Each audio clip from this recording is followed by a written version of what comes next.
জমে আছে আবর্জনা, অপরিচ্ছন্ন ড্রেন, বাড়ছে মশার উৎপাত, অতিষ্ঠ নগর জীবন।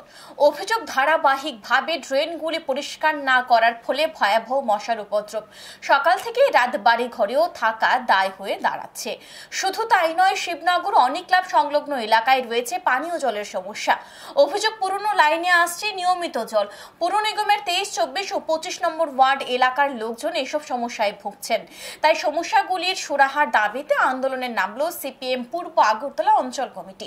শুক্রবার দলের নেতা কর্মীরা আশ্রম যমুনী পুর নিগমের পূর্ব জোনালের সামনে বিক্ষোভ দেখায়।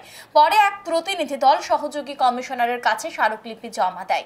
কর্মসূচিতে ছিলেন সিপিএম সদর মহকুমা সম্পাদক অমল চক্রবর্তী, পূর্ব আগরতলা অঞ্চল সম্পাদক সঞ্জয় দাস সহ অন্যান্যরা। তারা দাবি জানান ড্রেনগুলি ভালোভাবে পরিষ্কার করা ও পানীয় জলের সমস্যা দূরীকরণের।